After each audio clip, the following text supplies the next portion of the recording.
മാനന്തവാടിയിലെയും പ്രത്യേകിച്ചും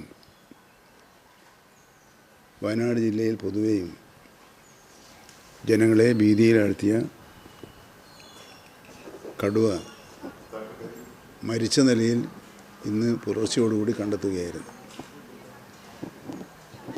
വനംവകുപ്പ് നിയോഗിച്ച സ്പെഷ്യൽ ഓപ്പറേഷൻ ടീമാണ് ഈ കടുവയെ മരിച്ച നിലയിൽ കണ്ടെത്തിയത്. ഇത് മലയോര നിവാസികളെ സംബന്ധിച്ചിടത്തോളവും പഞ്ചാരക്കൊല്ലി പ്രദേശ ജനങ്ങളെ സംബന്ധിച്ചിടത്തോളവും അങ്ങേയറ്റം ആശ്വാസം നൽകുന്ന ഒരു കാര്യമാണ്. ചത്തതാണെങ്കിലും കടുവയെ പിടികൂടാൻ വനംവകുപ്പ് ഉദ്യോഗസ്ഥന്മാർ നടത്തിയ വളരെ ആത്മാർത്ഥമായ ശ്രമത്തെ, റിസ്ക് എടുത്തുകൊണ്ടുള്ള ശ്രമത്തെ ഈ ഘട്ടത്തിൽ ഞാൻ അഭിനന്ദിക്കുകയും പഞ്ചാരക്കൊല്ലിയിലെ ജനങ്ങളോട് നിങ്ങൾക്ക് സമാധാനമായി ഉറങ്ങാൻ കഴിയട്ടെ എന്ന് ആശംസിക്കുകയും ചെയ്യുന്നു. ഇത് ഇവിടെ വെച്ച് നിർത്താൻ വനംവകുപ്പ് ആലോചിക്കുന്നില്ല. വയനാട് ജില്ലയിൽ തന്നെ ചില കേന്ദ്രങ്ങളിൽ, 3-4 കേന്ദ്രങ്ങളിൽ കടുവയുടെ സാന്നിധ്യമുള്ളതായി നാട്ടുകാർ പറഞ്ഞത് മാധ്യമങ്ങൾ റിപ്പോർട്ട് ചെയ്തിട്ടുണ്ട്. അങ്ങനെ റിപ്പോർട്ട് ചെയ്ത പ്രദേശങ്ങളെ ഇന്നും നാളെയുമായി ഒരു സ്പെഷ്യൽ ഓപ്പറേഷൻ സ്കീം നടപ്പിലാക്കുന്നതിനുള്ള നിർദ്ദേശം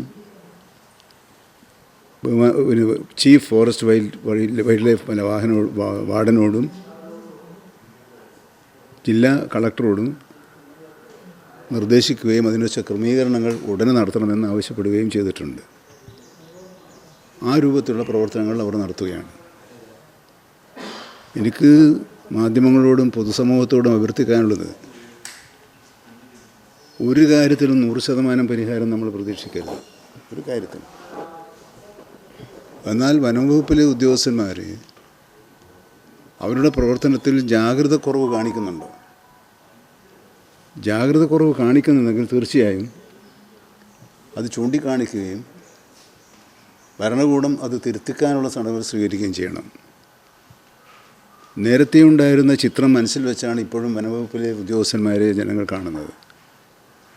പക്ഷെ നിങ്ങൾ സാക്ഷികളാണ്. അവിടെ രാപ്പകലില്ലാതെ അവരുടെ ജീവൻ പോലും പണയപ്പെടും എന്ന് കരുതിയ സന്ദർഭം ഉണ്ടായാൽ അതുണ്ടായിട്ട് പോലും ധീരതയോടുകൂടിയാണ് അവർ പ്രവർത്തിച്ചുകൊണ്ടിരിക്കുന്നത്.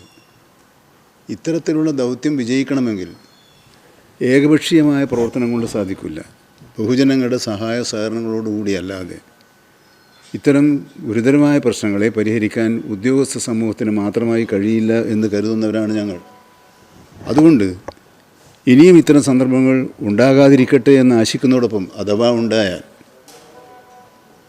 ജനപ്രതിനിധികളും ഉദ്യോഗസ്ഥന്മാരും തമ്മിൽ ആശയവിനിമയം നടത്തി ജനങ്ങൾക്ക് സമാധാനം ഉറപ്പു നൽകുന്ന വിധത്തിലുള്ള പരിപാടികൾ ആസൂത്രണം ചെയ്ത് മുന്നോട്ട് പോകുന്നതാണ് നമുക്ക് എല്ലാവർക്കും ഗുണം ചെയ്യുക. ഇപ്പോൾ ഇന്നലെ ഉണ്ടായ അനുഭവം നിങ്ങളൊക്കെ എന്തൊക്കെ വിമർശിച്ചാലും ഇന്നലെ അങ്ങോട്ട് പോകുമ്പോൾ വലിയ പ്രശ്നമായിരുന്നു. നിങ്ങളിൽ പലരും സാക്ഷികളാണ്. അത് നിങ്ങൾ ജനങ്ങളിൽ എത്തിക്കുകയും ചെയ്തു. ആ പ്രതിഷേധത്തിൻ്റെ രൂക്ഷത നിങ്ങൾ ജനങ്ങളുടെ മുമ്പിൽ എത്തിക്കുകയും ചെയ്തു. അത് നിങ്ങളുടെ ഉത്തരവാദിത്തത്തിൽപ്പെട്ടതാണ്. പക്ഷെ തിരിച്ചു വരുമ്പോഴുള്ള ചിത്രം നിങ്ങളാരും കാണിച്ചില്ല. അതിനകത്ത് എനിക്കൊരു പരിവുള്ളത്, നമ്മുടെ അടുത്ത കാലത്തെ ചരിത്രത്തിലൊന്നും ഇങ്ങനെയൊരു ഒത്തുതീർപ്പ് സംഭാഷണം നടത്തിയിട്ട് ഇത്രയും ആഹ്ലാദത്തോടുകൂടി ജനങ്ങൾ പിരിഞ്ഞു പോയതും അഭിവാദ്യം ചെയ്യുന്നതായ ഒരു സംഭവം ഉണ്ടായിട്ടുണ്ടോ? അത്ര നല്ല നിലയിൽ അത് ഉദ്യോഗസ്ഥന്മാരും ഗവൺമെൻറ്റും എല്ലാ ജനങ്ങളും എല്ലാം കൂടി സഹകരിച്ച് ചെയ്തൊരു കാര്യത്തെ, അതിൻ്റെ നന്മയെ, ഗുണപരമായ വശത്തെ ജനങ്ങളിൽ എത്തിക്കേണ്ടത് നല്ല ആരോഗ്യകരമായ സാമൂഹ്യ പ്രശ്നങ്ങൾ പരിഹരിക്കാനുള്ള പ്രവർത്തനങ്ങൾക്ക് അത് സഹായകമാകും എന്ന ഒരു അപേക്ഷ മാത്രമേ ഉള്ളൂ. അല്ലാതെ അത് നിങ്ങൾ കൊടുക്കാത്തതിൽ എനിക്ക് പ്രതിഷേധമില്ല. കാരണം നിങ്ങളുടെ ഓരോരുത്തരുടെയും മാധ്യമങ്ങളുടെയും മാധ്യമപ്രവർത്തകന്മാരുടെയൊക്കെ ഓരോരുത്തർക്കും ഓരോ ആംഗിൾ ഉണ്ടാവുമല്ലോ. അപ്പോൾ അത് അങ്ങനെ ചെയ്യണമെന്ന് ഞാൻ അഭ്യർത്ഥിക്കുന്നു. അപ്പോൾ നമുക്ക് 2 ദിവസം കൂടി. പിന്നെ മരണകാരണം സംബന്ധിച്ച സംശയങ്ങൾ, അത് ഡോക്ടർ അരുൺ സക്കറി തന്നെ പറഞ്ഞിട്ടുണ്ട്. മരണകാരണം പോസ്റ്റ്മോർട്ടം കഴിഞ്ഞതിന് ശേഷമേ സാധ്യമാവുകയുള്ളൂ. ആ പോസ്റ്റ്മോർട്ടം നടപടികൾ സ്വീകരിച്ച് കഴിഞ്ഞതിന് ശേഷം അതിന് സംസ്കരിക്കാതെ തുടങ്ങിയ നടപടികളിലേക്ക് പോകും. ഞാൻ പറഞ്ഞതുപോലെ തുടർന്നുള്ള ഇനിയും 1-2 ദിവസങ്ങളിൽ സംശയമുള്ള പ്രദേശങ്ങളിലെ തിരച്ചിൽ എന്ന ഒരു ഓപ്പറേഷൻ വയനാടിൻ്റെ 2ാം ഘട്ടം ആരംഭിക്കാനാണ് തീരുമാനിച്ചിട്ടുള്ളത്.